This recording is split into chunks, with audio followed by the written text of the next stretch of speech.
Coming up on this week's episode of TechSNAP, Windows exploits for sale at a great price, how the internet actually works.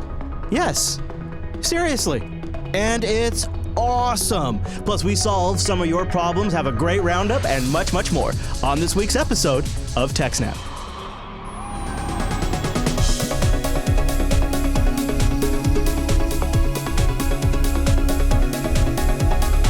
Hi, everyone, and welcome to TechSNAP. This is episode 269 of Jupiter Broadcasting's weekly systems network and administration podcast. We stream this episode live on June 2nd, 2016. This episode is brought to you by our three fine sponsors, DigitalOcean, Ting, and IX Systems. I'll tell you more about those great sponsors as this here show goes on. Oh, our live stream, that's powered by the incredible Scale Engine over at scaleengine.com. You should go check that out. It's pretty awesome. The headphones I'm wearing, yeah, they're not so awesome. But my name is Chris, and joining us every single week is our host, the admin, the tech, and the teacher, Mr. Alan Jude. Hey there, Alan.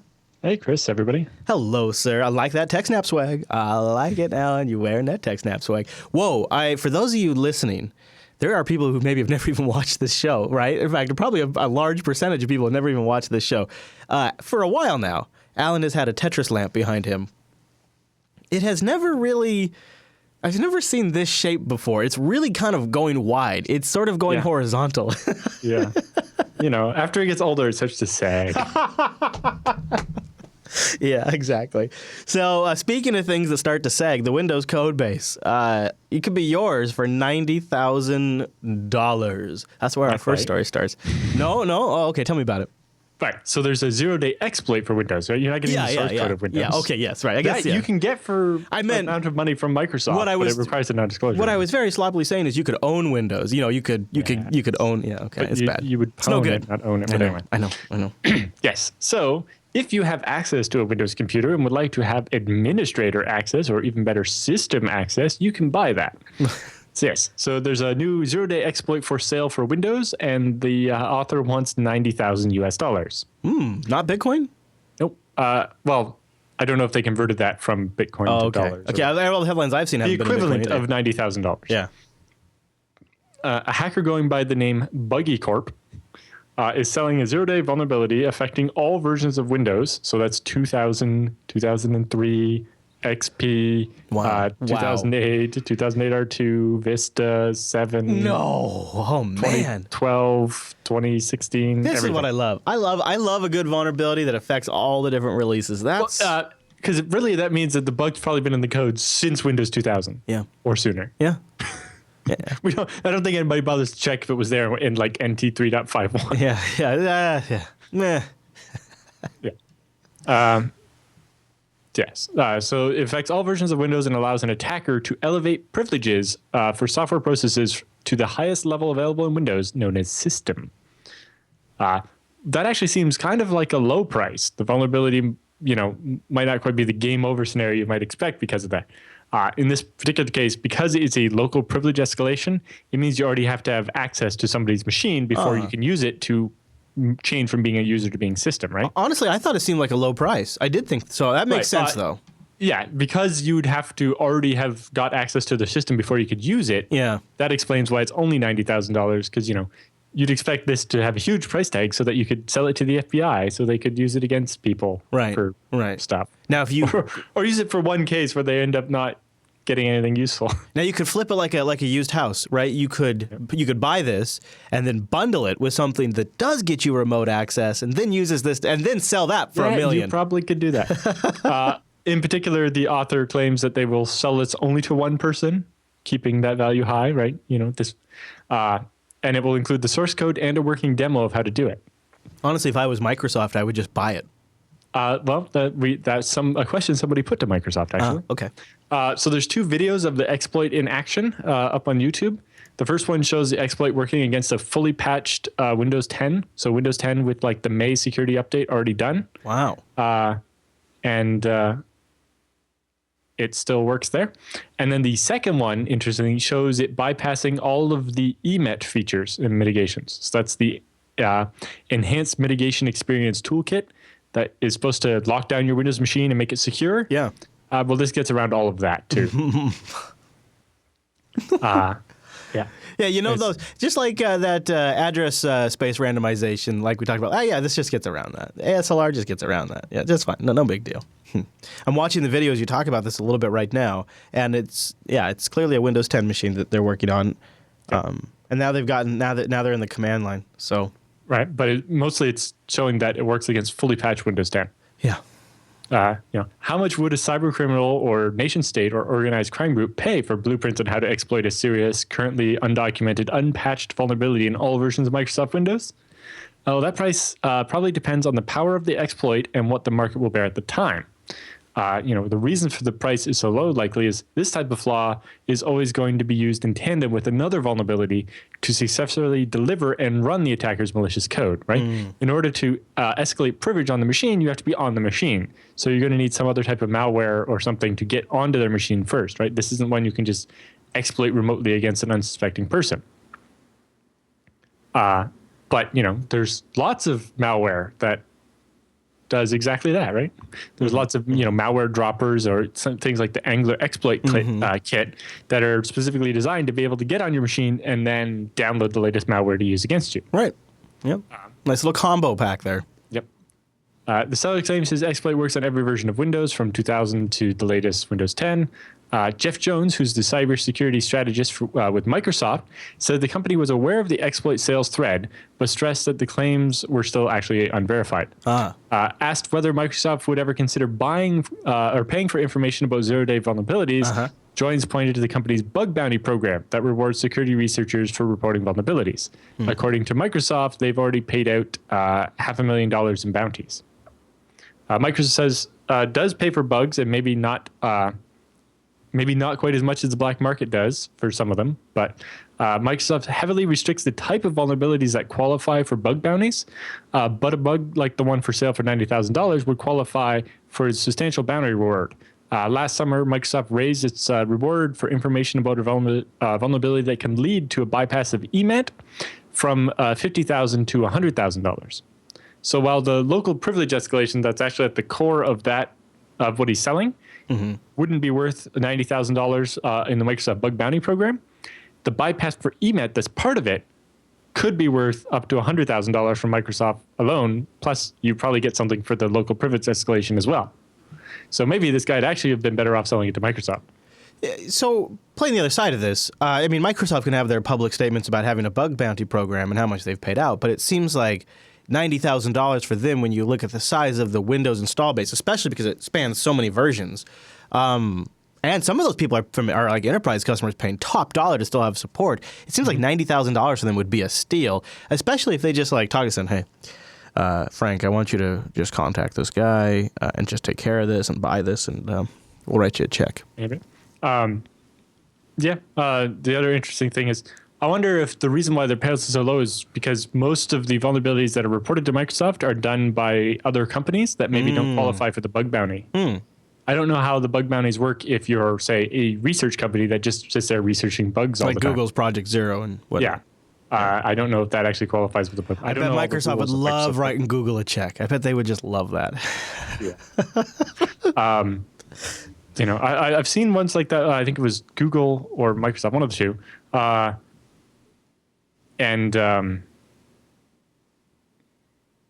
my train of thought. Sorry. Google was probably about bug bounty programs. A FreeBSD developer got a bug bounty from Google. And instead of getting paid it and having to deal with the tax implications of getting paid from the U.S. when they're in Europe, Google doubled it if he donated it to the FreeBSD Foundation instead. Class act. Yeah, so if you donate it to a nonprofit, some of the bug bounty programs will double the amount they pay you, which is actually a cool idea. That is really cool. And, in certain cases, if the place you're donating to means it's a tax deductible or whatever, it might actually have a benefit to Google to double your really. payout. Yeah, really. No kidding. That's well, yeah. So there's definitely a benefit for them too. That's a very good point. Now, if you look at the Krebs article, there's a chart about 2/3 of the way down or so. Yeah. The Zerodium one guy? looks kind of like looks like the periodic table of elements kind of. Yeah, it does. So this is Zerodium, which is one of those evil companies that buys these exploits and then sells them to governments and so on for inflated prices. They will pay up to $30,000 for a local privilege exploit. Well, So that gives you an idea of what this is normally worth. yeah, it does, doesn't it? Gives you at least even on this. This is on the gray market. I don't know. Do they have? I don't really see EMET bypass on their list of things, but ASLR bypasses are worth up to $40,000. Seems like it would be about the same. Yeah, and so if you combine those two, you might actually be able to get away with, that's 70,000 guaranteed from a company rather than the black market. But there's addressing Microsoft's thing. We're saying was not actually verified that it's a problem yet. Krebs goes into the interesting bit that the person selling this is doing it through the escrow program that's part of the black market site, and that's a reputation-based thing. So this guy already has a reputation, and he's willing to give the money or give the exploit to the administrator of the forum, who will then take the money from the person who buys it, keep a small amount, and then pass and make sure that both sides end up happy. I mean, that's maybe the biggest reason not to go to a commercial company or to a legitimate avenue, right? Is because you want to establish a certain amount of credibility in this. Yeah, maybe instead of just getting $90,000, you want that plus the street cred, right? Yeah. Especially if you truly deliver on that, no one else gets access to it. So then you become known for someone who's dealing with really exclusive stuff. And this, a vulnerability that spans all versions, including currently patched Windows 10 and bypasses the mitigation tool. That's a good rep. That'd catch people's attentions when you come out in the future with something else, right? Yeah. So in particular, the biggest factor in the actual value of an exploit to the buyer is its longevity. How long before Microsoft figures out what this issue is and patches it? And exclusivity is probably a big part of keeping it. If you're the only other person that actually knows what this vulnerability is and you have it to use, and if you use it sparingly so that it doesn't get in the hands of antivirus vendors and other people, then you could use it for quite a while and get quite a bit of value out of it. This is basically the reason why the NSA doesn't want to give up their 0 days that they find, because it's like if we only use them against like one person at a time, the chances of it getting found out and fixed are pretty low, and we can ride this boat for a while. Yeah, maybe I'm watching too much Mr. Robot, but to me it just seems like it would be a brilliant move by Microsoft to buy this thing up and then just somehow expose this guy, or essentially, if they let this happen, they are going to not only let a vulnerability like this out in the wild, but they will also be giving credibility to somebody who's obviously targeting their platform and doing it in a very public way. You know what I mean? It's not like it's the first Windows 0 day, right? Yeah, true. Very true. Yeah. But it's different when there's this marketplace with seller ratings and credibility and all. I mean, that's starting to get... I mean, that's not totally new. Right. It was just done in different forms in the past, so...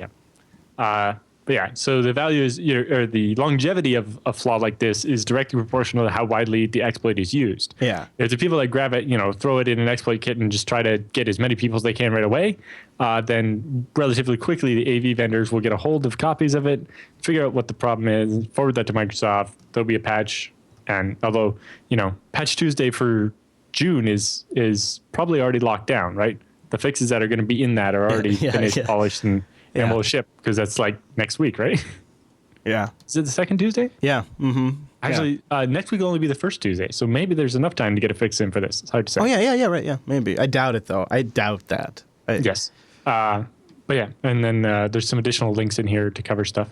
Yeah, more stuff in the show notes. Find that over at the site. Just look for episode 269, the site being jupiterbroadcasting.com.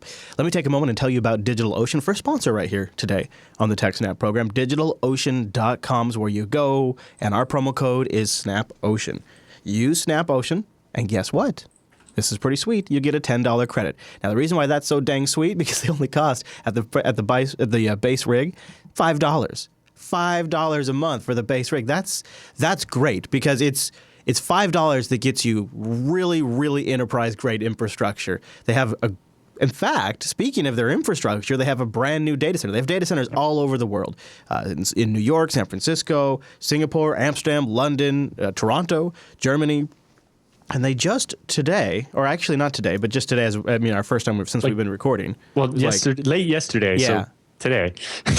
Yeah, they announced their brand new BLR1 data center. Look at that sucker. That's cool. DigitalOcean opens up a data center in India, in Bangalore. Yeah, so that gives them, like you said, there's San Francisco, Toronto, New York, London, Amsterdam, Germany, Bangalore, India, and Singapore for Asia. Yeah. That is, and it's the same interface, the same pricing everywhere you go, the same API.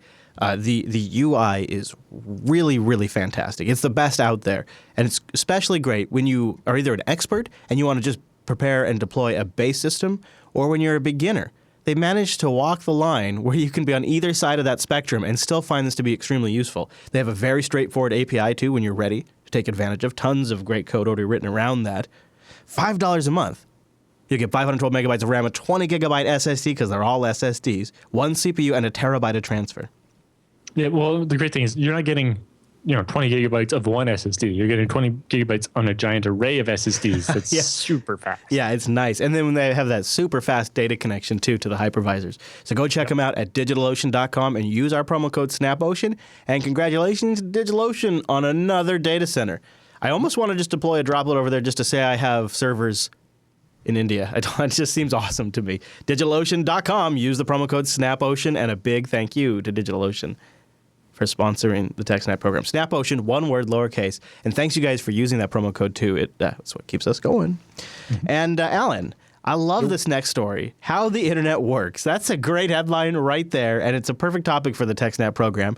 Noah and I were just talking about this. We were out on an island, and they were saying, they're bringing in fiber to this island, and they're lighting up these LTE cell sites using the fiber. And Noah looks at me, and Noah looks at the guy that's telling us about this, and he goes, how do they get the fiber here? We're on an island. How does that happen?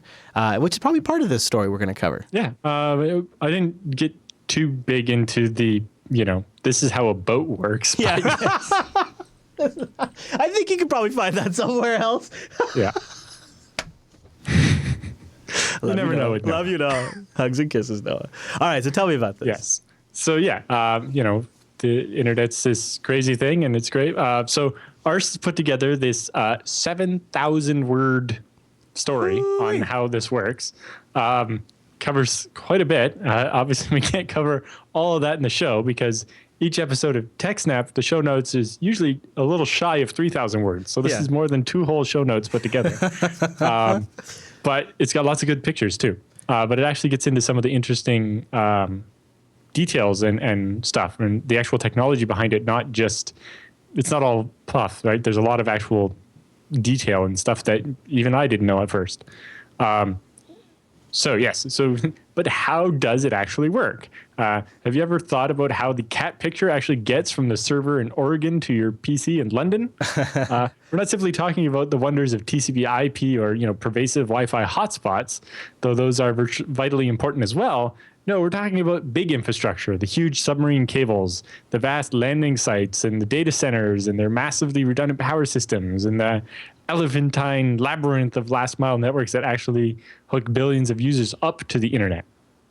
So the article actually starts out by looking at the submarine cables between the US and the UK. And so if you scroll down a little bit below that map, there's a big picture of, there it is. So that's what one of those submarine cables looked like. Wow. See, there's all this padding around the outside. Then there's all that steel cable. And then there's the kind of PVC core. There's this goopy stuff there that keeps the interference from the outside core from getting to the inside. And then you have all this steel to protect it. And then just in the very center, you see there's just a couple of strands of fiber. There is after the goop, there is another 2 layers of steel fiber strands, and then there is a metal pipe inside of that, and then inside of that, there's a couple of strands of fiber. Yeah, and so they talk a bit about that as well. The amount of shielding on a cable actually depends on how deep the cable is going to be put. The deeper it is, the less shielding they actually have to use on the cable. Because the biggest threat is, international shipping, or some ship dropping its anchor on and snagging the cable and stuff. And so they put lots of shielding on the shallow parts of the cable, especially, if you look at the cable that goes from the UK to France or whatever, those ones, they have to put a lot more shielding. The ones that are going, all the way over to the US, in the middle of the ocean, you don't need to put that much stuff on it, right? Mm-hmm. And so... definitely worth the pictures if you're an audio listener to go check the show notes. If you're deploying a cable that's going to be 3 miles down, the cable diameter is actually just 17 millimeters, which is not very much, right? I don't even think that's an inch, right? Yeah, an inch is 25 millimeters. So that's akin to like the marker pen encased in a thick polyethylene insulated sheath. So then there's a copper conductor that surrounds multiple strands of steel wire that then protect the optical cable at the core, which is inside a steel tube that's less than 3 millimeters in diameter and cushioned by this exotic jelly goop thing. I like that it's exotic. Yeah. Well, no, it's thixotropic. I forget what that means. But anyway, so yeah, the armored cables have the same arrangement, but they're clad in more layers of galvanized steel wire and then are wrapped more around the cable and so on.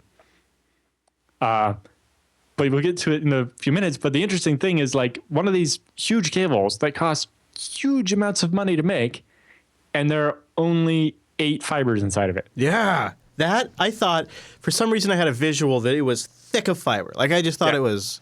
Yeah, I was thinking it was like 4,000 fibers or something, right? Because also part of me is like, well, if you're going to do something like this, you probably want to do it for like the next 30 years. You don't want to just do, the next 10 years. We'll get into why it's actually done with fewer cables. Interesting. But yeah, without the copper conductor, you wouldn't have subsea cables. Interestingly, fiber optic technology is fast and seemingly capable of unlimited bandwidth, but it doesn't cover long distances without a little help. Immediately we think, well, the whole point of fiber is that it goes a longer distance than copper cable. So why is it that we have to take our fiber and then wrap it in a copper cable in order to make it go far enough? Yeah. Well, the answer is repeaters, or signal amplifiers, are required to boost the light transmission over the length of the fiber optic cable. There's also diffusion, right? As you send the light through the glass, it eventually gets, the wider pinpoint of the laser gets wider and wider. Mm-hmm. And so they alternate the cables between ones that actually make it smaller and ones that make it so that it kind of drifts wider. And then they'll switch to a cable that starts drifting it back narrower. That is so and then weird. Back wider and narrower as the cable goes along. So yeah, on land, it's easy to achieve this by you just, power each repeater from the power wherever the repeater is, right? You just hook it up to your mains power. But in the middle of the ocean, there's no electricity. So you actually have to pump the electricity through the cable under the ocean, just like you do all along the cable. So they actually send a DC voltage from the sites on either end of the cable down the cable all the way across the ocean. And the power comes from the landing site on either end. So although the customer wouldn't know it, the Tata Global Network A Atlantic cable is actually 2 cables that take diverse paths that straddle the Atlantic. So they actually land about 70 miles apart on either end, so that if something happens to the one, you can fall back to the other. And to get from I forget where in the UK to New Jersey in the US, they use 148 amplifiers along the route. Woo! Actually, the other one takes a slightly longer route and requires 149 amplifiers. And then to power the cable from this end, being the UK, they send a positive voltage down the cable. And in New Jersey, there's a negative voltage that gets sent from the other end. And then we try to maintain the current. The voltage is free to find the resistance in the cable and go wherever, but it's about 9,000 volts. And we share that voltage between the two ends, so each end basically feeds in 4,500 volts down the cable, because it has to make it all the way to the, that middle repeater, 100 and, or I guess that'd be like, 75 repeaters out down in the middle of the ocean, right? So then it raises the question: what happens if the cable is damaged? Once the cable has been, or the cable gets damaged, you have to go out on it with a ship and then find the cable, because it might have wiggled around a little bit. Once you've found the cable and brought it up to the cable repair ship so that you can actually work on it, a new piece of undamaged cable is attached to the broken end, and the ROV, or remotely operated vehicle, a little robot submarine thing that can go down 3 miles deep in the ocean. Cool. Then returns to the seabed and finds the other end of the cable and joins the two together. It then uses a high pressure water jet to bury the cable about 1.5 meters under the seabed. So that's like 5 feet or so. Yeah. Huh. And it says repairs normally take around 10 days from the moment the cable ship leaves port, with 4 or 5 days actually spent on location working on the break. Fortunately, such incidents are rare. Virgin Media, which is a big ISP over in the UK that runs some of these cables, has only had to deal with 2 cable breaks in the last 7 years. Wow. Often, the cable breaks you hear about a lot are usually much closer to shore, not out in the middle of the ocean. Yeah, where it's shallower. Yeah. So, once the cable's been installed, they're expected to last 25 years or more. And so the main reason why they don't bundle more cables is the repeaters. So in the repeater, you have to span those cables out and, feed power into them and then go, right? And so if you sent more than, 4 pairs down there, the repeater would have to get bigger and would require more power. And, you're already sending 9,000 volts under the ocean. How much more can you send, right? Yeah, it's not bad. And each repeater is going to get twice as big to take a couple more cables. Yeah, sure. So then it's up to you to find better ways to get more bandwidth out of the cable. Oh, okay. So of course, if you install the cable 5 years ago, you're likely going to be disappointed with the speed today, right? And that's where new technology comes into play. And by just replacing the optics on either end of the cable, you can actually fit more data down the same cable, right? Because it's just a fiber optic Just cable. glass, yeah. Yeah. So using dense wave division multiplexing technology, you're able to combine the various data channels, and by transmitting their signals at slightly different wavelengths, and making basically different colors of light down the fiber optic cable, it effectively creates multiple virtual fiber channels. So you can actually take that one fiber and by adjusting the color of the light, send multiple signals down it. So DWDM allows somewhere between 40 and 160 channels to be sent down a single fiber, depending on how expensive optics you use at either end. I only learned about that recently when I actually used DWDM to send a signal from one data center to another. And I had to buy these optics, and it's like I had to get one specifically tuned to channel 22. Because there are up to 40 other customers that are going to be using the exact same fiber as me. I couldn't have afforded to run the fiber myself between these 2 data centers. Sure. But I could rent one channel on a fiber that was already there. It's fascinating. And so for me, each of those 40 channels does 10 gigabits, right? So I'm only renting one of them, but in the future I could rent a second one or whatever. Yeah. So all of a sudden, if you had the cable they deployed, if they say got 10 gigabits out of each of the 4, so there's actually 8 fibers in the Tata cable that we saw the pictures of, but it's only 4 pairs, right? There's one fiber for each direction because you can't send the light down both directions because it would collide into each other and you would never get a signal through it. So there's 8 fibers, but that basically gives you 4 channels or 4 pairs. So each of those 4 pairs, if you just, this isn't actually what it was, but if you figure each one was 10 gigabits 5 years ago when it was set up, then today you'd be like, well, that sucks. But if you could send 40 channels down at 10 gigabits each, all of a sudden that's 400 gigabits. Hey, that's not so bad. Or, if you do all 160 channels, then that's 6.4 terabits. Suddenly that seems pretty good. Hey-o. Well, the Tata cable can carry 10 terabits per second in total on each of the 4 strands, giving them 40 terabits total. So that's with the DWDM. So they get 40 terabits or 10 terabits out of each cable, which they then divide up into the 160 channels or so. Wow. 10 terabits. Well. Yeah, well, so in total, that one fiber is actually providing 10 terabits. So that seems like enough for now. Yeah, that's I can't really complain about that. Yeah. So they got that. You say what you're saying is they know what they're doing. They kind of got it figured out. Yeah. So if you go into the article there, though, they also explain some of the other technologies that are available to do multiple fiber or multiple signals down one fiber, because there's actually quite a few different ones. But each one has pros and cons about distance and other stuff, right? Wow. Can you imagine the data that must flow through these data centers where these come in at? Yeah. Talk about pressure not to have an outage. Talk about reliability requirements from a... Yeah, so we'll get to that in just a second here, actually. Okay. But yeah, some of the other technologies they can use are QPSK, which is quadrature phase shift keying or binary phase shift keying, which is also called phase reversal keying sometimes. Cool. And there's also 16 QAM or quadrature amplitude modulation. And there's also an 8-channel version of it and so on. And they talk about when you would use each different one. So like a short cable, like say going from the UK to the European mainland, can use different technology than one you're going to go all the way across the Atlantic.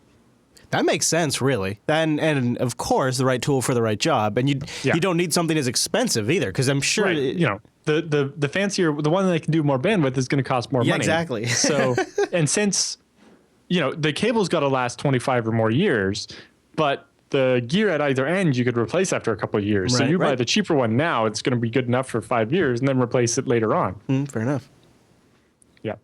Yeah. So then we get into redundancy stuff. Yeah, okay. This has got to be good. Yeah, if you can find the picture that kind of looks like brains in a jar, that's the one I'm going to talk about. Brains in a jar. Yeah. Okay, I'll dig around for brains in a jar while you talk about it. That it's right under all the fiber optic Are you talking stuff. about this thing right here? Yes, that's it. That does look like brains in a jar. Yeah. So enter one of the two battery rooms at the cable site where these land. And instead of racks of UPS support batteries, normally in the form factor that kind of looks like a car battery. Yeah. That's what you expect when you see a UPS, right? Yeah. Even big data center ones, it's usually just racks full of these car battery things. Well, no, for these cable sites, they do something different. Yeah, they do. This is weird. Instead, you get a site that looks more like a medical experiment. These are huge lead-acid batteries in transparent tanks, looking like alien brains in a jar, that are just lines of them in this room. Wow. These are maintenance-free batteries in the form factor that will last 50 years, whereas your typical UPS battery is only going to last some smaller number of years and need to be replaced. Why don't we all do this? Well, because they take up a huge amount of space, and I think they're really expensive. Yeah, they do take up a big amount of space. You're right. And, for the cable, they know the amount of power they need for the cable isn't going to change, right? Because they're not going to suddenly upgrade the amplifiers to need more power. Whereas in a regular data center where you're hosting servers, you're always going to need to build more power into it. That's true. You need that flexibility. That's a good point. Right. So you don't want to buy a system that's going to be great for 50 years because it's not going to be good enough in 10 years, let alone 50. But for this cable, that works fine. So this is an array of 2-volt batteries that can provide about 1,600 amp hours. And since the cables run at quite a low amperage, that's probably going to last for quite a while. It delivers a guaranteed 4 hours of autonomy. So all that giant room full of all these batteries and only gives you 4 hours of runtime. That's nuts. Now they must have generators. Yes. Yeah. So there are 6 generators, 3 per data center hall. Each generator is rated to take the full load of the entire data center, which is 1.6 megavolt amps, which is about 1,280 kilowatts each. That's a lot. Yeah, it is. Yeah. Okay, so that explains the runtime. Yeah. So that brings the total for the site to 6 megavolt amps, which is probably enough to run half of a town. Wow. Yeah. There's also a 7th generator that handles landlord services. So, the offices and the lights there and all that kind of stuff. So the site stores about 8,000 liters of fuel, which is enough to last well over 24 hours at full load. Speaking of full load, at full fuel burn, they use 220 liters of diesel per hour. Woo. Which, if you were a car traveling 60 miles per hour down the highway, would bring you in at 1.24 miles per gallon. Well, I got to say, even my RV gets better than that. Yeah, that makes a Humvee look like a Prius. Yikes. Yeah, they're working hard, I guess. Yep. So then the article goes in to talk about the SLA, or service level agreements, which is the guarantees that the customers get about, the cable being up and being able to deliver your packets within so many milliseconds and not losing too many packets and that kind of thing. So they say latency commitments have been are monitored proactively. Customers like Citrix, who provide all these virtualization services and virtual desktops and cloud applications, are very sensitive to excessive network delay. Right? If you get too much buffering or something, then trying to remote desktop is really annoying, right?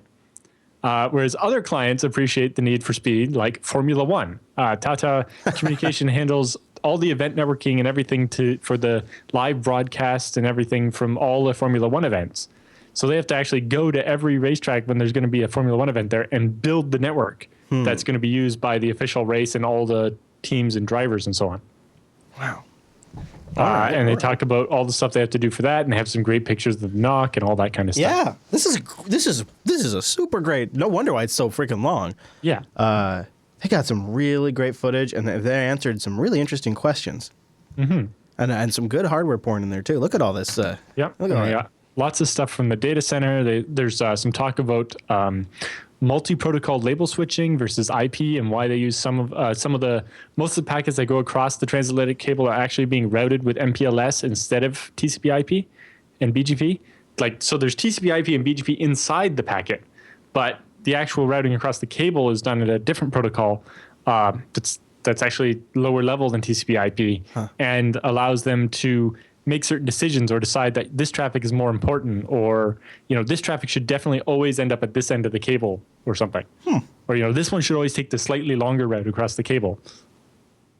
I'm showing some pictures of the knock for the video. So Can I share something with you that's only very loosely related? It just happened to me yesterday, though. Okay. Noah and I were stretching our legs. We were on an hour-long ferry ride, and as we were walking by a crew-only area, they left the door open. And we looked in to the crew-only area and saw that they are running fiber throughout the whole boat, connecting all the different areas of the boat. Which surprised me because these boats are pretty old. And so we figured that when they finally came down to, well, we got to network this dang boat, they just went all in. And we saw fiber in a I mean, it must be a 30-year-old. I'm not even sure how old it is, but pretty neat. And we thought to ourselves, what was exactly the point? There's no connectivity outside the boat, really? So on the boat's LAN is super fast. So even above the sea, I guess they're using fiber. At some point, you think they would get like a 4G connection in there and offer Wi-Fi. Yeah, they actually do. It's just... really slow. Yeah, it's not so great, but pretty cool. But actually, I have a friend in Ireland who literally just installs computer stuff in boats for a living. Yeah, more ships than boats, but yeah. Why not? Right? Why not go fiber? It's not horribly expensive, I suppose, right? So. Well, and you can have trouble with running too much copper in a. Yeah. You can worry about corrosion and stuff, right? Especially you're talking like salt water, right? Yeah. Fiber is just. Yeah. Actually more durable in some of those cases. Yeah. Yeah, and I was talking to Noah. He said he's going to do fiber in his whole basement where he's going to have his entertainment system and all that. I mean, I guess if you're doing it right now, you're in the walls right now. I guess if you're in the walls, why not? You know what else? Let's change topics. Let's go from wired to wireless. Yeah, that's right. TechSNAP.ting.com. That's where you go to sign up for my mobile service provider. I switched to Ting simply because it's only pay for what you use, and I don't make a lot of calls. I don't do a lot of text. I do a lot of data, but I mostly do that on Wi-Fi these days. And when I'm not, I sort of treat my cellular as backup. You can't really do that with the regular cell providers, and that might not be your particular mix, but that's the mix that works for me. And Ting is really modular like that. It's flexible because it's just pay for what you use. $6 for each line. One line, 30 lines, $6. Find a deal like that. $6 a line, and then it's just your usage on top of that, plus anything Uncle Sam takes.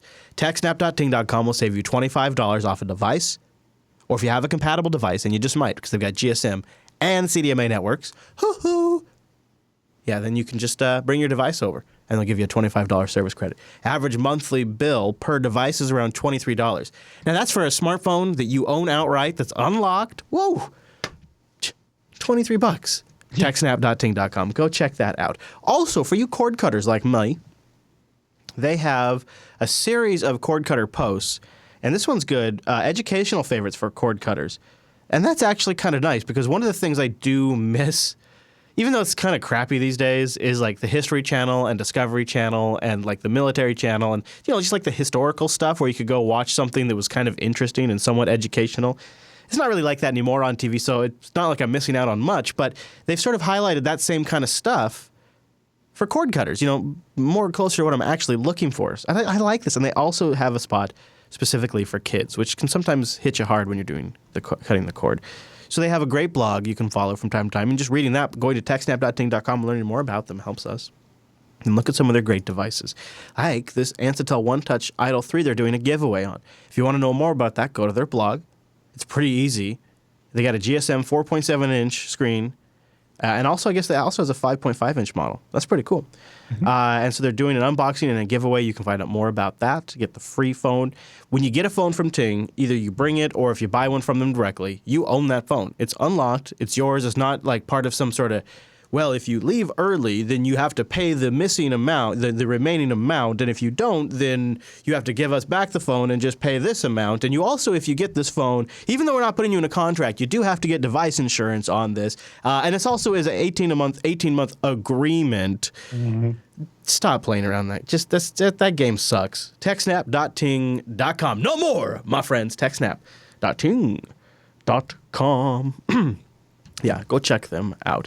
So, Mr. Jude, so I was pretty impressed with fiber on the ferry. I thought that was a pretty cool story. Mm-hmm. So, I know you guys have a BSD Now program that came out recently, episode 144. Rikai got it out super early today. Yes, so we should give it a plug. The PF Life. The PF Life.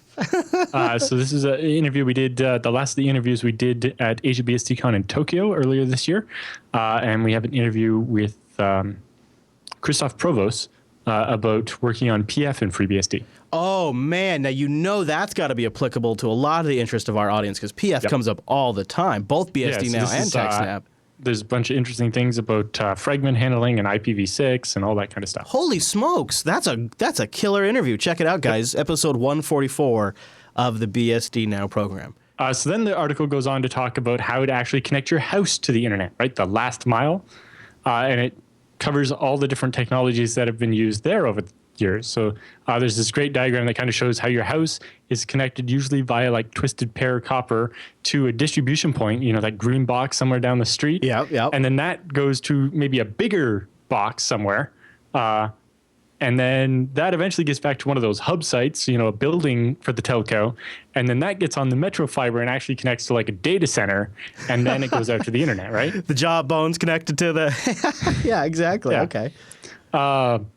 And, there's some actually more detailed diagrams, actually. If you look at the one, the third one in that. This guy? Yep. So then you can actually see, so your house is actually, and this one is on the right. And you see then your house is connected to the telephone poles, which is called the distribution point. So that in the new plan, there'll actually be a box up on the telephone pole, every so many telephone poles. And that's where they'll have in what they call fiber to the distribution point, which is actually one step closer than the old one, which is fiber to the cabinet, which is that green box kind of in the middle. And that's the box that's, on somebody's lawn down the street or whatever. And that's where all the old telephone lines used to connect to. And you can see in the diagram here, there's actually a line that comes out of the green box and goes into an old-fashioned looking telephone. Yeah. We've all heard of fiber to the cabinet, which is where they put fiber up to there and then do copper to your house, which is much cheaper and doesn't require, digging to get to your house. But with the new one, they'll have fiber to the distribution point where they'll actually have it to a box, to some telephone pole on your street, and it'll get you that much closer over fiber so that the distance, because copper, the further you go, the less the speed is. So the shorter the copper run to your house, the more speed they can give you. And then it goes back and so on. And then there's full fiber to the home where they get all the way to your house with fiber. So then there's the different technologies. The fiber thing going, just by the way, just as an aside here in the U.S., not going so well, Alan. No. Just not going so well. Yeah. The Fios rollout here in Washington was totally killed. They ended it. Yeah, well, I think Verizon stopped all Fios rollouts, didn't they? They're not doing anywhere. And they sold it off, Yeah. So then they talk about some of the newer technologies that they're starting to use and where they're starting to use them and what ISPs and so on.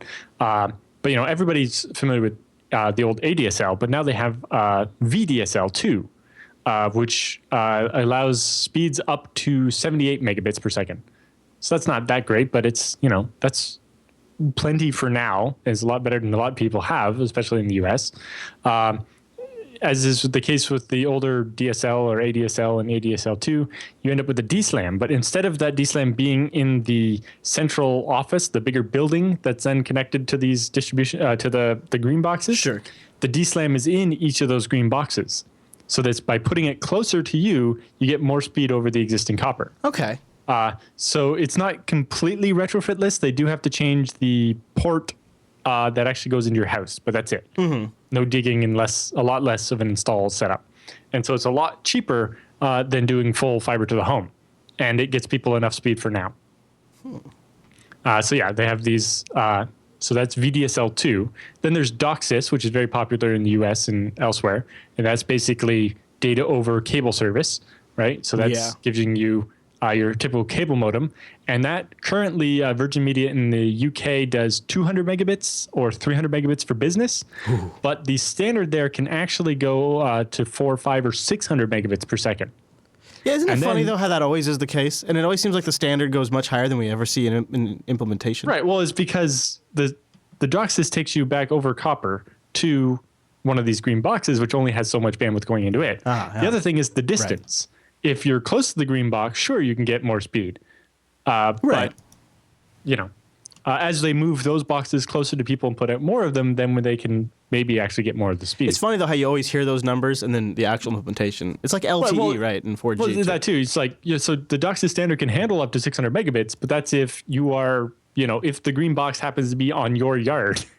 Yeah. Right? It's like, over what distance can you actually manage that? Mm-hmm. And the bigger thing is, if you give everybody on the street 600 megabits, how many gigabits do you need to get to the green box? Right. And so on. And then there's DOCSIS 3.1, which claims to be able to do up to 10 gigabits per user. 10 gigabits down, but only 1 gigabit up, because up is harder. And then they're actually looking at, so you remember we talked about like 8 and 16 QAM for the fiber cables? Yeah. Well, they have 4096 QAM for end users. Again, all right. Much shorter distance, but you can split that one cable up and give you 4,000 channels. So finally you'll be able to stream 4K. Well, no, this will be connecting 4,000 households over and hauling it back to the other end over one cable. Oh, so instead of upgrading individual connections, they'll upgrade the overall infrastructure capability. Right. So it'll upgrade what they can get out of that green box and so on. Yeah, okay. And then there's stuff like G.fast and ODFM and so on. And then the other interesting one they have, obviously, is wireless and mobile. Not everybody gets their connection over a cable. Shocking. So then ours is actually going to do a completely separate in-depth feature similar to this one on the complexities of managing and rolling out a cellular network. But that's not out yet. Man, so they're not going to talk about 4G very much in this article, because they're going to have a whole nother article on it. Sure, that's a beast of a. Mm-hmm. I just have a teensy tiny insight from having a client who designed cell towers for cell networks. Mm-hmm. But yeah, it'll be fun. Yeah. Yeah, so they say, at first Wi-Fi was something that maybe certain cafes or pubs might have had, but there wasn't that much Wi-Fi. You couldn't get by very far using other people's Wi-Fi until a couple of years ago. Yeah. Then BT started turning customers' routers into open Wi-Fi hotspots, so that if you were a customer of, I think Comcast did the same thing, right? Yeah, they have. Yep. And now another one has too, and they've partnered up with Comcast. Right, and so there's a bunch of these so that if you happen to be a customer of one of these companies, you can use this alliance of users' Wi-Fi's to make sure you have connectivity. Neat idea. Cool idea. It also implementation's not so great. Oh man, it is everywhere. Everywhere where you have a group of people, like an office building or an apartment, 2.4 is useless. It is 2.4 is just completely useless. And for some reason, none of these boxes, in my experience, because I'm going in there with Wi-Fi analyzer on my Nexus and I'm looking at this, and none of them are doing proper channel detection, because like all of them are on the same channel. They're all there's only like 3 usable channels anyway. It's like 1, 6, and 12 or whatever, right? Yeah. Or 11. It's 11, gotten so bad that there's just legitimately places now where your Wi-Fi just doesn't work. And well, the only reason 5 gigahertz works better is because it doesn't have the range, right? It doesn't go through walls, and so you just get more isolation from other people. And there's slightly less free, ISP routers out there that are doing. Yes, there's fewer devices on the 5 gigahertz now, but its only real saving grace is that it doesn't go through walls as well, which can actually make it not as useful depending on your setup. Yeah, it's super frustrating. But then, we started getting things like the London Underground has free Wi-Fi.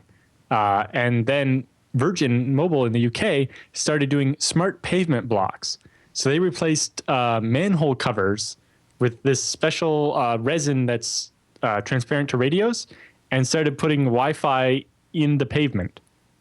So replacing manhole covers with Wi-Fi access points, basically. which is kind of an interesting idea. I do like that a lot. I like that, and I also like the Wi-Fi access points and the streetlights idea that I think we talked about a while ago. But yeah, that's a cool idea. Virgin said the interesting thing there is normally the concept with doing large, like mass Wi-Fi is get up as high as you can and transmit with as strong a signal as you can. Whereas this one, they basically stuck within what's allowed from a regular home Wi-Fi and put it under the street. In particular, Virgin owns a lot of these little underground things where they connect all the cables and cable ducts and so on. And so they had the right to, it's their manhole cover they're replacing, so they didn't have to get permission from anybody. That's brilliant. And they found that in the one place they're doing it, the city council was in favor of it because, it helps tourism and business. Exactly. It really does. It really, really does. And that's something I think a lot of cities are starting to wake up to is there's a big tourism boom to it. Yep. And then, so what's next in last mile technology? So one of the next things on the horizon is OpenReach has, for its plain old telephone network, is G.fast, which is best described as fiber to the distribution point. So this is getting the fiber, instead of the cabinet, the green box somewhere in your neighborhood, it would be to a smaller box up on the telephone pole somewhere near your house. So there'd be, instead of one big green box servicing hundreds of homes, right, there would be this individual box that serves like 10 homes. So each 10 homes would share one fiber instead of hundreds of homes sharing one fiber. That goes back to their central distribution. And that allows them more bandwidth and a shorter distance on copper so they can do more speed over that existing copper. Sweet. So again, it's fiber to copper arrangement, but the DSLAM is placed closer to your house and, up telephone poles or under pavement. And so the conventional twisted pair gets a shorter number of meters, like tens of meters instead of hundreds, and so you can get a lot more speed. Nice. The idea is to get fiber as close to the customer as possible while at the same time minimizing the length of copper, theoretically enabling connection speeds anywhere from 500 to 800 megabits. GFast operates over a broader frequency spectrum than VDSL2 because it doesn't have to coexist with the telephone signal. Right. So it can use... originally ADSL was designed to use this range of frequencies that your voice doesn't, that just happen to work over the cable. Whereas VDSL with GFast, we'll be able to use the whole cable.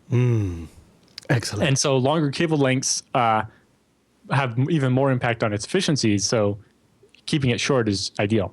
There's also some doubt whether OpenReach will be optimized speeds that high, 500 megabits or so on. It's likely it'll grow slower and basically they don't necessarily have the backhaul to be able to start throwing 500 megabits at everybody. Because if you do, people will start using it. But speeds of like 300 megabits are quite likely, apparently. All right. I could take that. Yeah. So so there you have it. The next time you click on a YouTube video, you'll know exactly how it gets from a server in the cloud to your computer. It might seem, absolutely effortless on the most part, but you know the truth that there's 4,000 volts of DC going under the ocean, backed by 96 tons of batteries and and thousands of liters of diesel fuel and millions of last mile cabling and redundancy up the wazoo. That is sort of nice to think about how much work goes into just the people that are watching our live stream right now from across the pond. All over the world, yeah. The whole setup is only going to get bigger and crazier as we get smart homes, wearable devices, and on-demand TV and movies, all going to need more bandwidth, more reliability, and more brains in jars. Yeah, we are getting more brains in jars. Yep. I want some of those brains in jars here. I think that'd be really cool. They should make those. They should make those put those out in the market. That's a really, really awesome write-up. Yep. I really like this last mile diagram, too. I don't know if I've ever really seen it so clearly laid out like that before. Yeah, well, some of the other ones where you just see what it looks like inside one of those green boxes, they're just like every bit of space is taken up by tiny wires, and it's like, I wouldn't want to have to dig around in there. Like you can, I think there's one that's a little bit more zoomed in, and you just see just all wires everywhere. Yeah, I think there is one in there, but there's lots of great pictures in there. You should check out the article. Mm-hmm. Yeah, especially the ones that show the cable sizes and stuff like that. That's particularly great. Well, look at ours. I guess that originally ran at ours UK, and so they brought it over here. Very cool. You can find a link to that to read the entire thing in the TechSNAP 269 show notes. Everything is copiously linked, and the best bits documented for your review over there at jupiterbroadcasting.com. Just look for TechSNAP 269. Now I'm going to tell you about our friends over at iX Systems. iXsystems.com/TechSnaps, where you go to find out more, support the show, and learn all about those cool iX rigs powered by Intel processors. iXsystems.com/TechSnap also has a white paper you can download. Go check them out. Super slick company building enterprise-grade hardware for you personally, your small business, or your huge enterprise endeavor. They have a whole range of products that really satisfies. But I want to take a moment and talk about something else on the lighter side. I was over on the iX blog, and I noticed that they did a little post that I thought deserved a little attention. I'm sure you saw this about the donation they did. Well, so we talked about the donation on one of the podcasts. We talked about it like months ago, I thought. Well, yeah, so there's an original one last year, and then we talked about, I think on BSD Now we talked about it a couple of weeks ago, but this is an even newer post. Yes. So, when we talked about it a couple of weeks ago, it was that the school board's website was now up and running off, that the students built was now up and running off the iX rig. This new post is actually that they presented that at the state computer fair and won first place. Hey, oh, that's awesome. So remember when they donated that one used server to the Pennsylvania High School? That's what we're talking about. So part 3 is they're putting, that's a great way to put it too. That's awesome. Look at them stand there with their award. That is so cool. iX Systems is really connected to the community in a way that is an obvious value add to their company because they interact with people at all these different events. They talk to the people writing the code, making these things happen. A lot of them work for iX too. Here's a wrap up from OSCON 2016, which JB didn't make it to this year. And so Annie moved it. That didn't help, right? Yeah, moved it from Portland, which was in our backyard, to Texas, which is sort of the opposite of my backyard. So it made it a little harder. And but maybe in the future, I'd love to make it out to Texas sometime. Anyways, check it out. There's Drew chatting up with people at the BSD booth, and it's the first time there. And so I'm glad they're able to make it. So nice write up from I don't know who took the pictures, but those are great pictures too. You can find out more at iX Systems website. Go find out rigs from free NAS systems up to their huge TrueNAS devices, and also complete solutions for whatever your workload might be. From a back-end solution to something like live, crazy streaming infrastructure with servers all over the world and some sort of scaling engine. Yes, or I'm really excited with some of the stuff they're doing with NVMe now. Oh, yeah? These like 800 gigabyte PCI cards. Yeah. That do like 4 gigabytes per second. Oh, boy. Of reads and like 1.7 gigabytes per second of writes. Oh, boy. And they're designing this chassis where you just fill it with those, and it's like, it's like my database server would be so fast. Yeah, that could be huge. You could use that. I mean, you could use that. You probably use that in place of a cache too, instead of using like an SSD, right? You could put the cache on there. You could decide to put just one in your storage machine for your cache or something. Or you could do a whole. Yep. Or you could be like, I just want all of it. Oh, wow, that's really cool. Check them out, ixsystems.com/TechSNAP. Go there, find out more, and maybe even check out that white paper to help move things along the chain. Now, we must not delay anymore because our inbox is a-callin'. It is time for the TechSNAP feedback.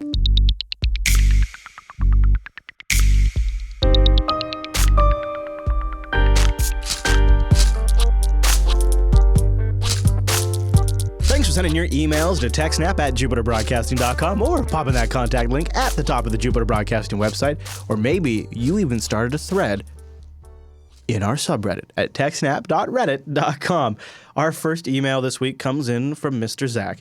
And Zach writes, every time you read a story about some new vulnerability found with a commercial router firmware, Alan usually reacts by advocating users should build their own router. Not only will having full control over the router allow you to keep it patched, which is key, but it will be more performative, given how underpowered all the off-shelf routers are. Good points, Zach. Now, he goes on to say, his girlfriend and I are about to move into their first apartment together, and I'm using this as an opportunity to set up a network just the way I want. Oh man, I remember doing that. Starting with a custom router. Yeah, there you go. I've searched the internet for articles detailing how to build your own wireless router. I know that I can take any old PC, install pfSense on it, and go from there. However, I'm unsure if I will get wireless capabilities on any old PC. Ideally, I'd like to buy a relatively inexpensive computer and set it up as a dedicated router.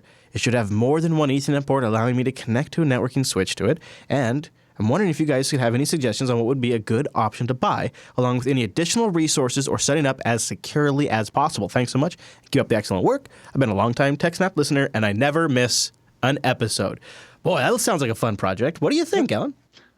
So what I did was when I switched to the pfSense was reuse my old wireless router. So the old wireless access point thing I had is a little like Netgear or something. Was just go into its admin interface and turn off DHCP and all the other features it tried to do and make it just a dumb access point. Then connect one of the ports from its built-in switch into my pfSense, and now it basically provided Wi-Fi in one of the NICs on the pfSense. Or you could plug it into the switch or use the switch that's built into it as your switch even, because, right, it's just a dumb switch. And then when clients connect to the wireless access point, they authenticate over wireless to it, but then when they send the DHCP request, because it's disabled on the access point thing, it goes to the pfSense and they get their access from there. And then, you can actually set the web interface on the access point to be in a subnet that doesn't exist or whatever, and then nobody can get to it, and you kind of disabled it. Have you found it's been useful to have your wireless be on a separate device that you can reboot independently of your main firewall? I've never had to reboot. Since then, I've replaced that Netgear with a tiny little Japanese thing. Right. But it can be helpful to be able to. Part of the reason for me actually was to position it in a different place. So my pfSense, my router rig is in a rack in my basement, in a big metal cage and, not in an ideal position because it's in one corner of the house. Yeah. Well, the wireless is actually in the wiring closet in the laundry room, which is actually more centralized. And so the actual wireless access point is centered in the house, whereas the router is over in a corner. And that can make a difference too. I have found that I've gone with a pfSense that has wireless. I found pfSense is great at that job. It's been super rock solid. If you get a compatible wireless thing, that works great. They sell some, I think, on the pfSense store. They also sell complete devices. If you, instead of trying to find an old PC, if you don't have one or whatever, you can just buy a device that's guaranteed to work with pfSense. Yeah. Although I'm more Allen speed on having a separate wireless device because in the past, mostly it's just finding one that's compatible can be annoying. Yeah. The other thing that was sort of annoying when I had it all in one unit is whenever I'm doing any kind of ISP troubleshooting, which happens, maybe a couple times a year in some places. Maybe it's not a big deal, but whenever I had something where I was, I'll reboot the modem. Oh, now I better reboot the router just to make sure, or they want you to as part of a troubleshooting technique. Having my LAN be dropped every time that happens just aggravated all of the problems I was having whenever I'm having any ISP issues. And one of the things that I really don't like having is I don't like having LAN issues at the same time I'm having WAN issues because the two things are so directly connected. So I like breaking those functionalities up so that way if my WAN link is down for some reason, at least all my internal LAN stuff still works. I can still do all local media playback. I can talk to devices. File sharing still works. Even just having devices pop on and pop off the network now with all these crappy devices that do auto discovery, and that's the only way they talk to each other, it just aggravates the situation. So having them separate, I have found works best. And what you could do is just do it as two separate projects. Do the pfSense router firewall project, get that, nail that. Remove that whole wireless question, which is going to not only probably bring up the cost of your pfSense box, but add more complexity. So that way you can focus on what pfSense does really well. And then I would say best case scenario is go find a really well-reviewed piece of hardware that does wireless that even if you could try just with the stock firmware, and if they get crappy about updates, find something that's compatible with an open source firmware. And things like DDWRT and OpenWRT. If you go to the website, they have a huge list of compatible routers, and that's quite handy as well. Yeah, I would say definitely check. Just consider that. But Zach, you're gonna have good success either way. And if the connection coming in is super solid, and you don't really think you're gonna have to ever worry about troubleshooting and rebooting your firewall as a troubleshooting thing. When the ISP tells me to reboot, I don't. I know. I pretend I do. Right. Yeah. Okay. I'll get right on that. If I'm having the problem on the pFSense, reboot's not gonna. I know, right? Yeah, I'll bounce. I would be willing to bounce the interface, like okay, or release renew. Sure, but yeah, the whole thing. Yes, I agree, Alan. Release, renew, Windows. Yeah, that's what they say. I mean, that's what they'll tell you to do, right? Yeah. So Nacho Crunchy writes in with our next one. He says, "I'm looking for an open source router such as pfSense where I can use the iCap." Am I saying that right? I don't actually know what it is, and they didn't explain it very well. ICAP features of Squid, which antivirus scan.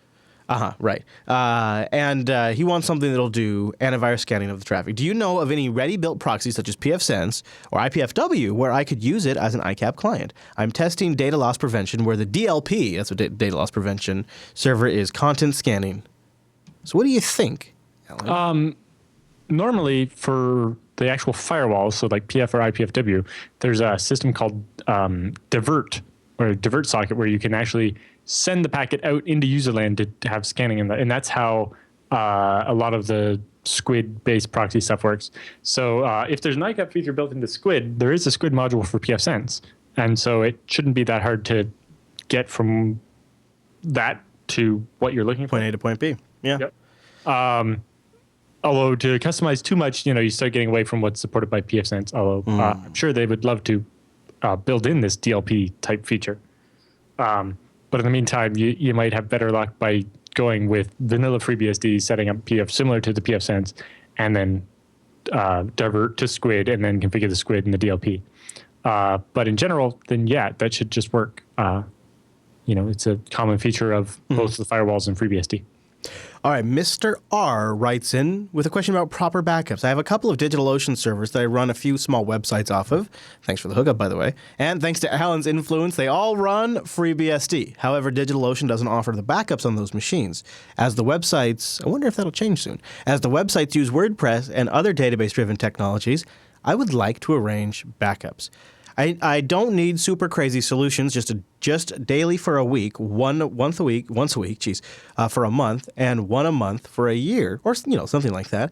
I also have a nice FreeNAS Mini where I'm at my place and thought maybe it'd be a good idea to store it on there, yay ZFS, hiding behind my pfSense firewall. Do you see what y'all have done here? TLDR, guidance on a good FreeBSD web server backup strategy, or maybe refer me to some info you've done in the past. Thanks, Mr. Yep. R.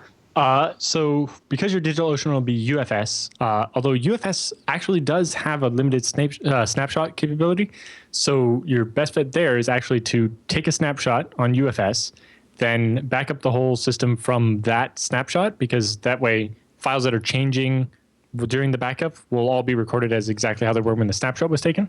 And then with UFS, you don't want to keep the snapshots around, though, so you destroy it at the end of the backup. And then you can shunt that off to your FreeNAS. If you have a couple, it's probably worth setting up Bacula. It's not that much work, and it automates this really nicely, and emails you when backups get done, and works with and MySQL. when they don't, and so on. Yeah, and it works with MySQL or Postgres, and it works very nicely. But you can also use simpler things. The big one is you can even cheese it a little bit and do the rsync backup to your FreeNAS, as long as you're taking the snapshots on the FreeNAS so that you're keeping the older versions of the files as well. So what about using something in conjunction with, there are 101, so you'd have to find a well-reviewed one, but in conjunction with some of the WordPress plugins that automate the database? Well, so they take a backup to a file, but they're not going to take care of sending it to your FreeNAS and so on. No, but you combine that with something like rsync. Yeah, but really what you probably want he wants to back up the files from the WordPress and so on, so you're better just doing like a whole system. There are a couple of plugins that will do not just the database, but the entire WordPress site. And some of them, and this is probably not something that would be a good scalable solution, but some of them also support just saving to Dropbox. So they back up, they do a tar gz of the database and all of the WordPress directory, and then it saves it to your Dropbox folder. But those things, those plugins come and go. So I wouldn't really recommend that as a backup. Dropbox isn't a good idea. Right.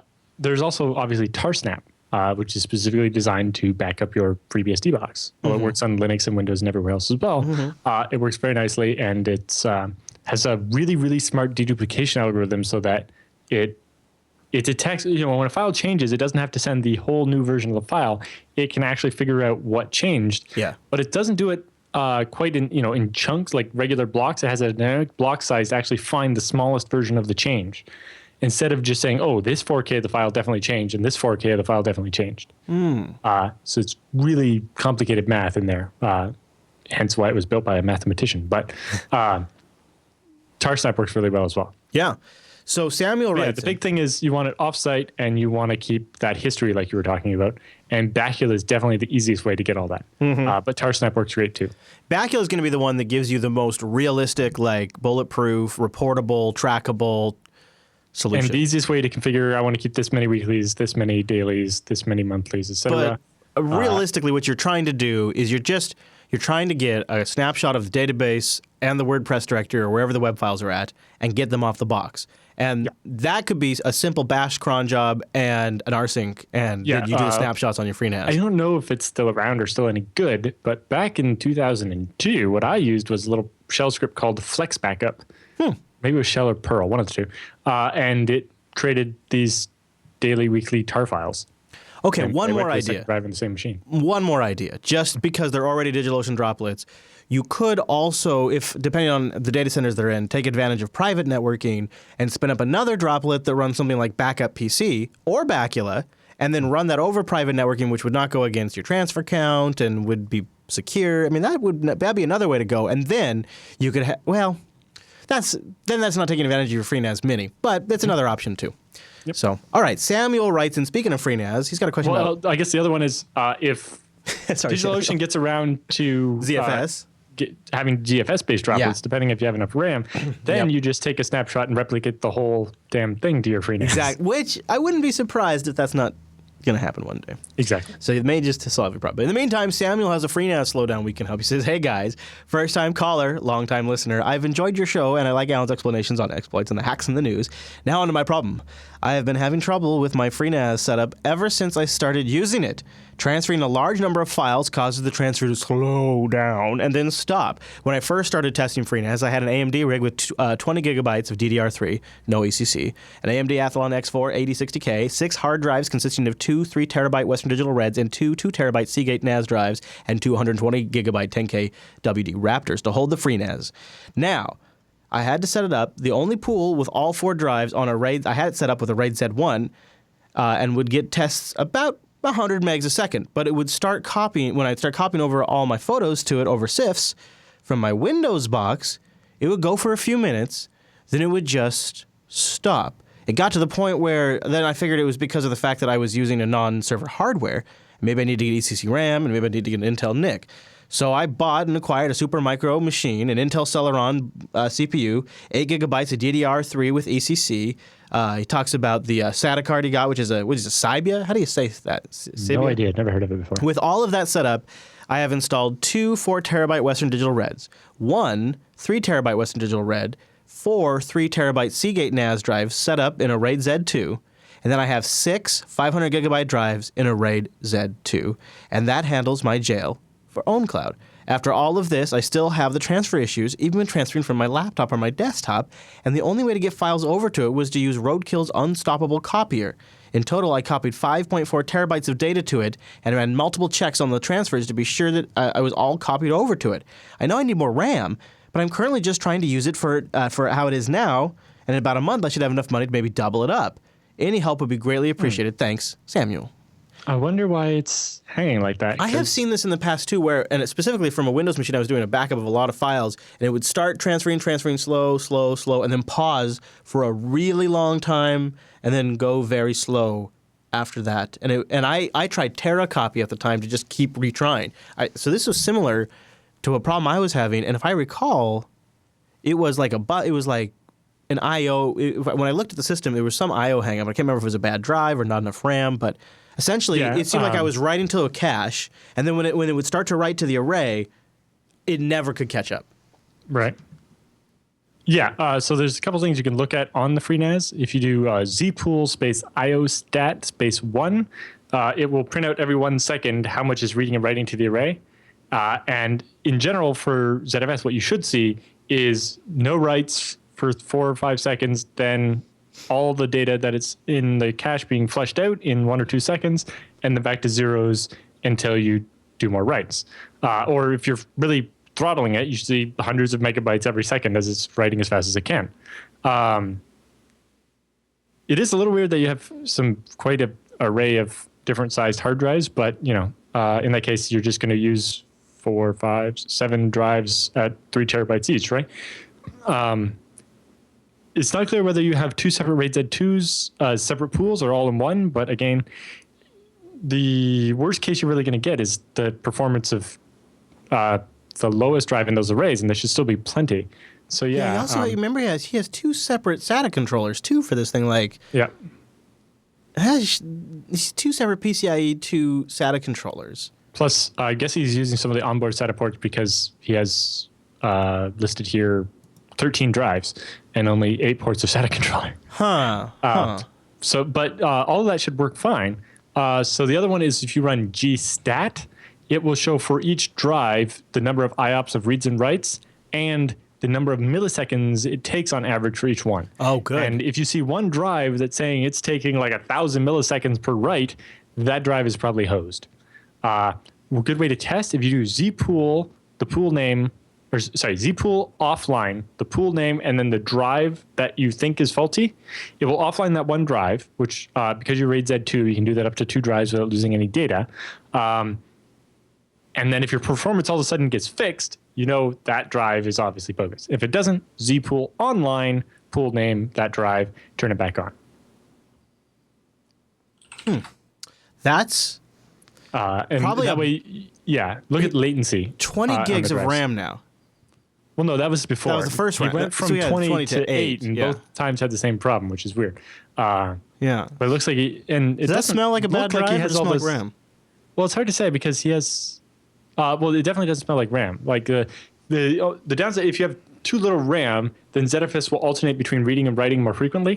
So what ZFS normally does is does all reads and writes buffer up, and then once the amount of RAM it has set up for that gets to like 60% full, it starts writing to disk.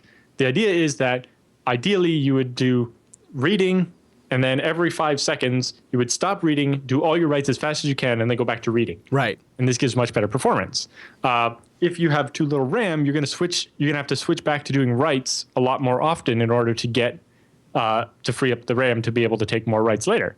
And so that reduces your write speed and it reduces your read speed. So maybe if you combine that with but you combine that with maybe a drive that's misbehaving, so it's 8 gigs of RAM is probably enough, although he has quite a bit of storage here, but it's enough. His problem is most likely a failing drive. But it only looks like there's maybe 1 or 2 drives that are actually in common with his old setup. Like that one Western Digital 3 terabyte drive. He's going to be really mad if his one drive, the one drive he kept from the old one is the one that's causing all the problems. I was thinking that too. But yeah, the biggest thing to look at there would be that. Other thing to try, if you do... I'll put it in the show notes because it's kind of a long command. But if you do dd from dev 0, all right, so you need to make a ZFS dataset that doesn't have compression on, otherwise this will cheat. ZFS will cheat and win this benchmark, and it shouldn't. But if you basically dd from 0 to a file called 0 file,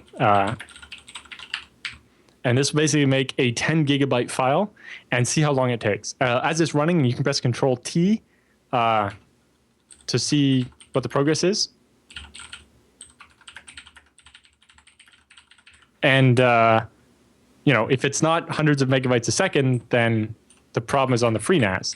But if from the shell on the FreeNAS, you can write to the disk really fast, you can write 10 gigabytes of data really quickly, no problems, then it suggests the problem isn't necessarily with the drive or something in the FreeNAS. Maybe it's the Samba configuration or something. Yeah. I mean, you never know. It could be something like SMB signing, and there's some sort of disagreement that happens between the server and the client. It could be. I use so on my computer here that I'm doing the show from right now, as Windows 7. It only has a mirrored set of 240 gigs Intel SSDs for the operating system. And almost everything runs off Samba shares from my file server, my ZFS file server in the basement. Like all of my entire Steam game thing runs off that share. Games actually load pretty well. Gigabit network is 100-ish megabytes a second. That's the same speed you would get off a regular spinning hard drive. Disk, yep. And because it's actually 6 disks, it can usually... the better random I/O performance can actually be better, and because it's cached on the RAM in my file server if I'm playing the game, right?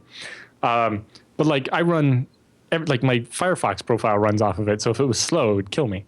And I copy at the end of recording BSD now, I copy all those files off the SSD on the local machine to the file server for Rika to pick up and edit. And I saturate the gigabit sending files from my Windows machine to my FreeBSD file server. So. So hopefully, Samuel, you'll get it worked out. And if you have any further questions, just let us know. It sounds like a very frustrating problem because when you don't know all the tools to check, it's very frustrating. Especially after you went and got all different hardware, and then it's like, why am I still having the same problem? But it is you're gonna learn something. You are gonna. There's some stuff in the ZFS book about the second one, Advanced ZFS, about debugging that.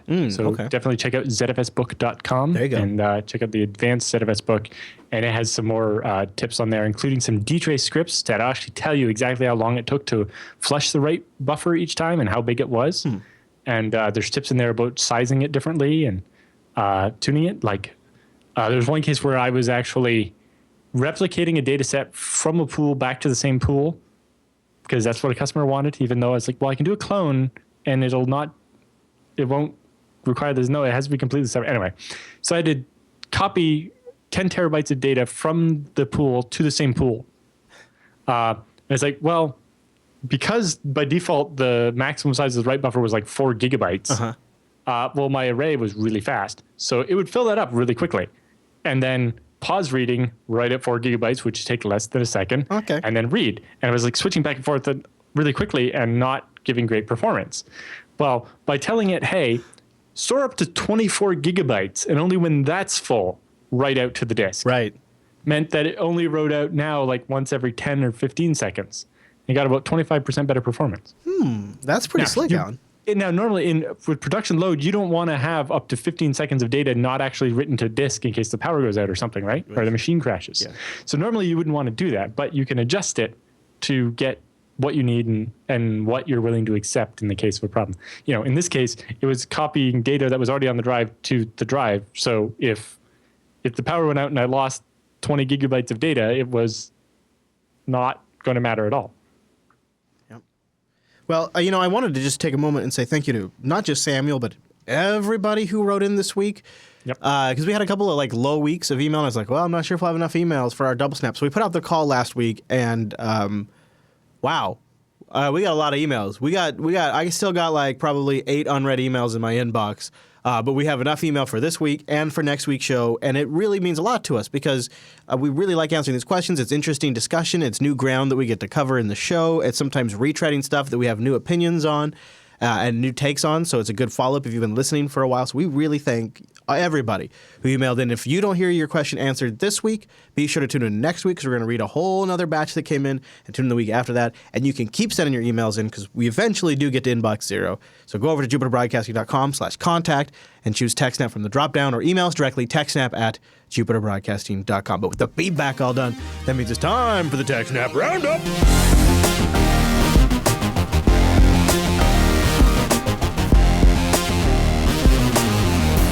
Welcome to the TechSNAP Roundup. Yeah, that's what that crazy music means. Now, the Roundup are stories that just didn't fit at the top of the show, but we still want to give you some links to follow up on your own after the show. And some of these links came from our intelligence network over at techsnap.reddit.com. I think maybe this first one did. Lenovo is in it again. Oh, you smell that? Yeah, Lenovo stepped in it. They're urging customers to uninstall dangerous applications that came pre-installed on their computers. Yeah. We'll actually have a much bigger feature related to this story in next week's episode. Oh, okay. Well, I won't say much. I'll just say that pretty much. The bloatware that comes with some of these PCs, even when the operating system is shipping fully patched, the bloatware is having some serious flaws. So, ooh, there you go. A little bit of a tease. And thank you to the subreddit for submitting that. That was one of the voted stories up. Okay, 93% of phishing emails now are ransomware, at least according to a recent study. Yeah, so the study is by a company that deals with phishing emails, but they said, of the ones they intercepted during March, 93% of them contained ransomware. Well, it turns out, for phishing emails, usually the point is to give you a virus or take over your computer. And if you're going to do that, ransomware makes the most sense. There's a couple other ways, I suppose, but so it's not like 93% of all spam, but of all the phishing emails that were trying to trick you into doing something, most of them did ransomware because that's the best way to get money at them. Wow. Right now.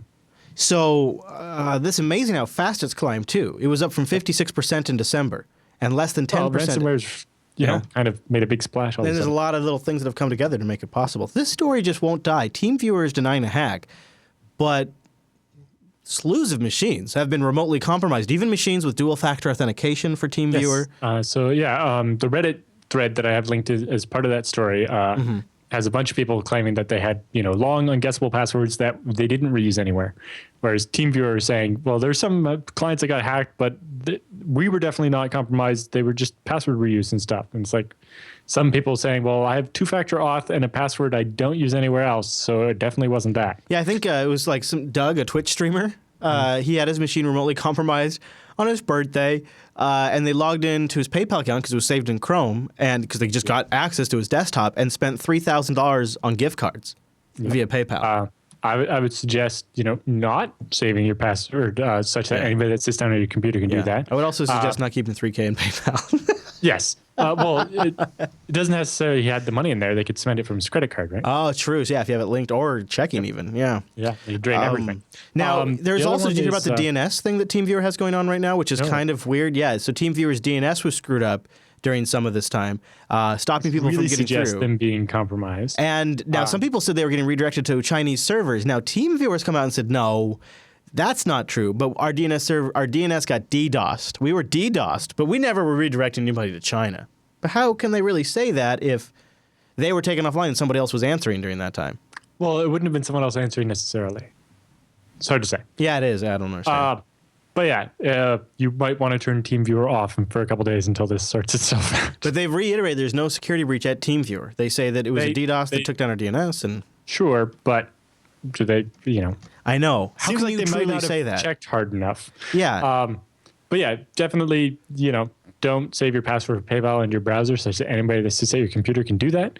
And, if you're using something like LastPass or whatever, for PayPal, it reprompts for my LastPass password before it will enter my PayPal password from LastPass.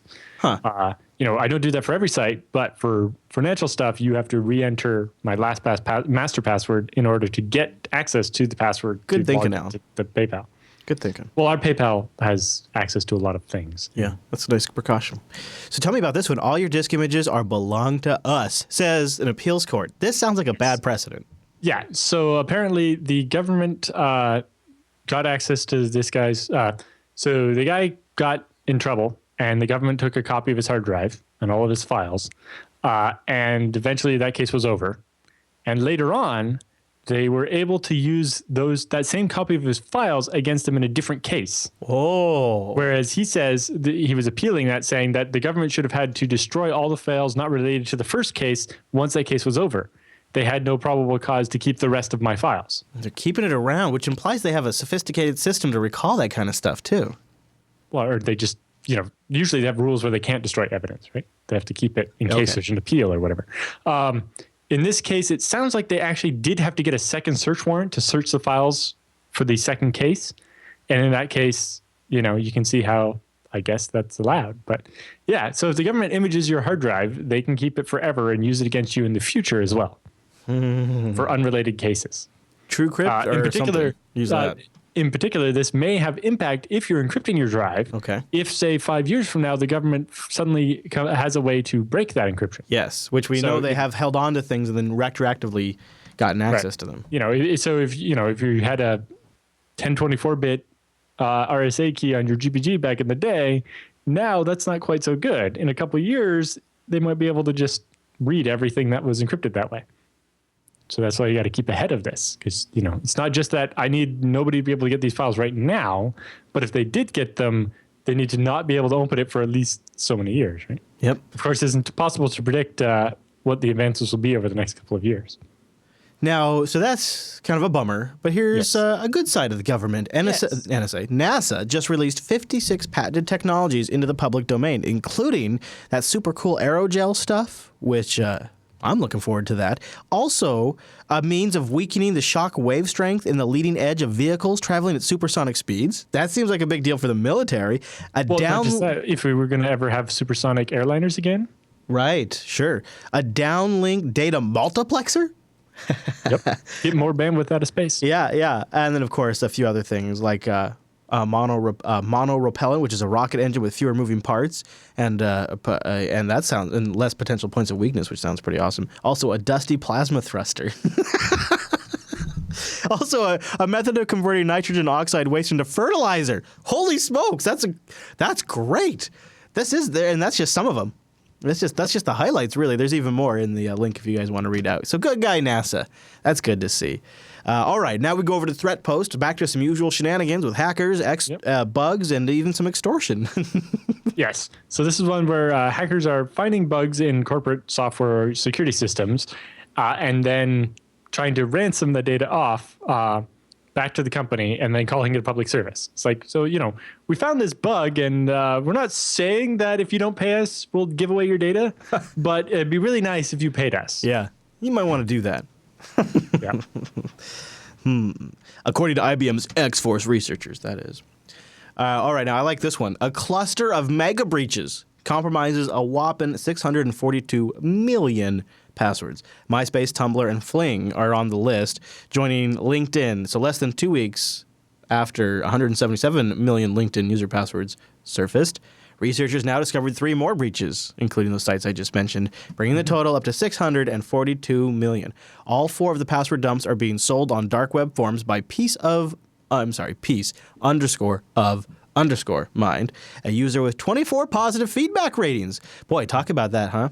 2 neutral ratings and 0 negative ratings. That's an indication that the unknown person isn't exaggerating the quality of the data. Look at that. Look how that's even being cited now. This is what suggests TeamViewer's claim might be true, is you get this giant dump of passwords that isn't widely distributed yet, and you try all of them against TeamViewers.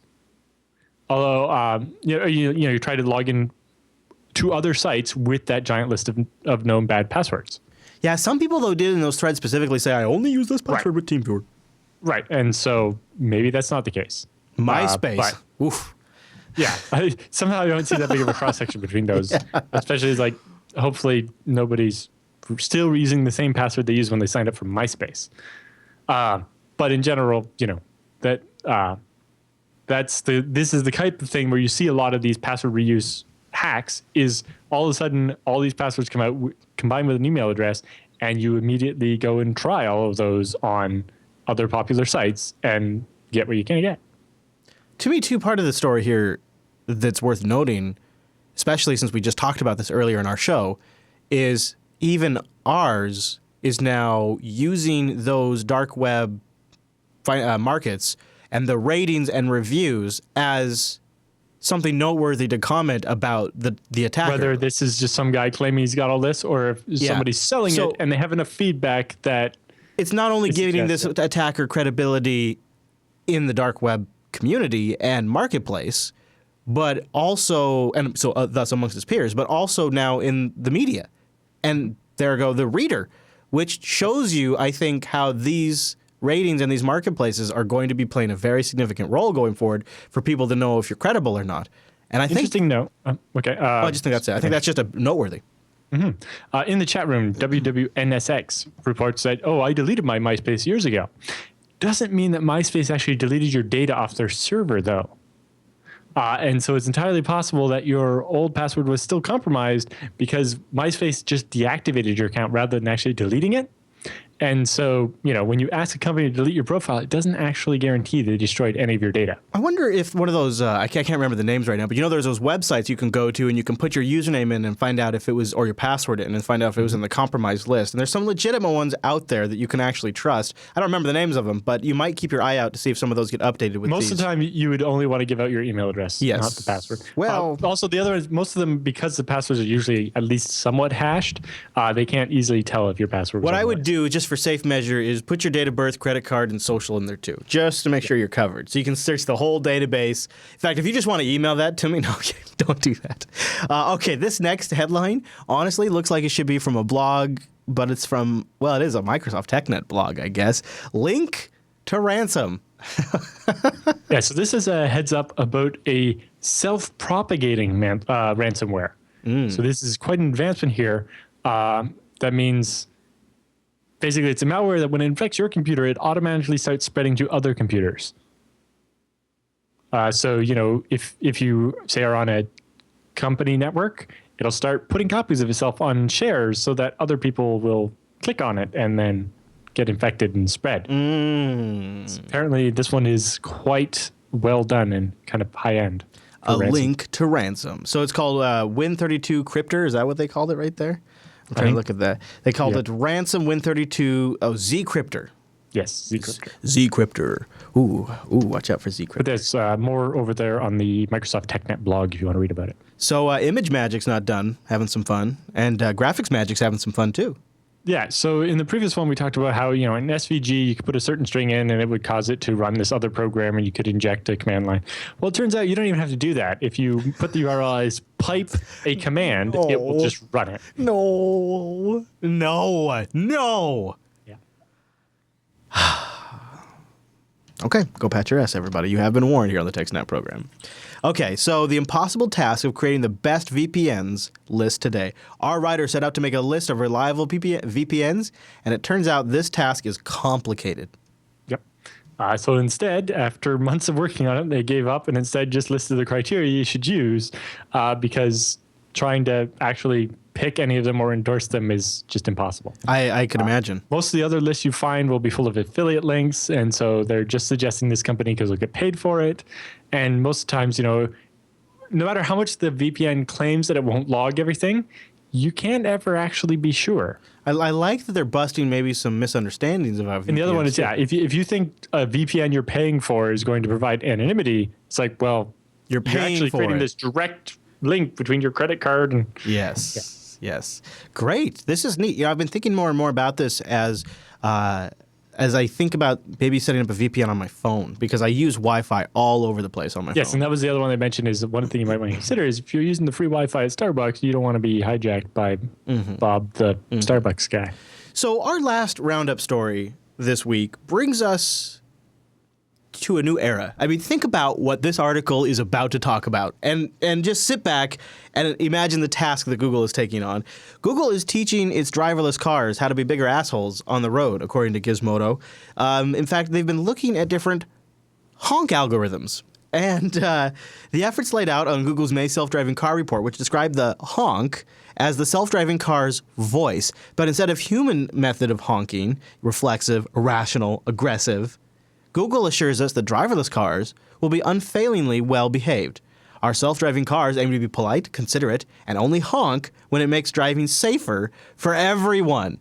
To help train the fleet, wrap your heads around this. To help train the fleet, the horn was initially only allowed to honk inside the car so as not to disturb other drivers. The test drivers noted whether each beep was appropriate when then after that, Google's engineers tinkered with the software and adjusted the honk algorithm. They think they have it down now. Gizmodo says it's a horrifying concept that there's even a honk algorithm to begin with. If another vehicle, for example, is slowly reversing towards us, we might sound two short, quieter bip bips as a friendly heads up to let the driver know we're behind them. However, if there's a situation that requires more urgency, we'll use one loud, sustained honk. They got it figured out, Alan. Can't wait for our brave new future powered by Google cars. The rest of the article's in there. It's pretty good. I never thought about a honk algorithm. It reminds me of these two other stories related to this. One is Google self-driving car and guy on bicycle arrive at an intersection, right? And the guy on the bike is kind of like standing on his pedals and kind of rocking back and forth a little bit. So when the light turns green, the Google car goes to go, but then sees the guy on the bike kind of move forward a tiny bit. And it immediately stops thinking that the bike is about to take off and it doesn't want to run into the bike. But then the guy on the bike tilts backwards a little bit and the car goes to take off again. But then when he moves forward and the car stops. And eventually the bike figures out what's going on and is just fighting with the car, right? Yeah. But you see that at some point the car has to give up trying to not kill the bicyclist and just go. Yeah. Right? And there was a similar story about... robots that deliver medication to patients in a hospital. And they'll stop to let people pass in the hallway. But eventually, the robot would make no progress because people would just keep getting in the blocking way. It. And people, So eventually, the robot has to get pissed off and just be like beep and then barge into people. Wow. The other thing I love about this article over at Gizmodo is there's a picture of Eric Schmidt riding the car, and he looks totally scared shitless. Like, he looks like he's completely freaking out, which is great because it's his company's own product, which is always extremely, that just as a consumer makes me feel super good that he's that freaked out. Yes, He's like doing one of these, oh my God. And the thing looks like it's doing 2 miles per hour. Yeah. Somebody in the chat room explains exactly why these cars are going to have to become bigger assholes. Because he's like, man, I so look forward to trolling driverless cars. Yeah, exactly. Yeah. And eventually, yeah. People on the road are going to mess with it too. Yeah. Well, and there that's you why go. Eventually, in order to make progress, it needs to eventually get upset. And Yep. Remember, in our near future, we'll all be considering the honk algorithm that our card comes with as perhaps a purchasing feature. Will you want a more aggressive honk algorithm? Will it report how many times it had to honk? Will that metric be collected and analyzed in aggregate? Who knows? But the TechSNAP program will keep an eye on it, especially when there's security vulnerabilities in their implementation. Don't forget, we still love your questions. Start making your car honk on the inside. Yeah. That's the best part of that story. Honk on the inside. Because there's a test driver, right? Yeah, Even though the car's self-driving, there's a controller, and yeah. And then they have to note that was a proper honk. Yes, that was a proper honk. It was a good idea to honk then. It's just like, why are you honking? That must be at times a super boring job when you're just in a car clocking miles to try different scenarios. But you have to pay close attention to what the car's doing and make sure it's doing the right thing. Right. So you can't check out. You can't be like flipping through the phone. Wow, that's an interesting time that we are approaching. And I hope there's other people out there working on the same problem because I'd like a lot of other people troubleshooting this thing. All right, speaking of troubleshooting, we're happy to do it for you. TechSNAP at jupiterbroadcasting.com or use the contact form. Don't forget you can submit content like roundup links and news items at techsnap.reddit.com. And check the calendar for our live times. We will not be live next week, but we will have a recorded episode for you. You can find that at jupiterbroadcasting.com/calendar. And when we are live, which is pretty much every single week at Thursday, you go to jblive.tv. Okay, everybody, thanks so much for tuning this week's episode of TechSNAP, and we'll see you right back here next week.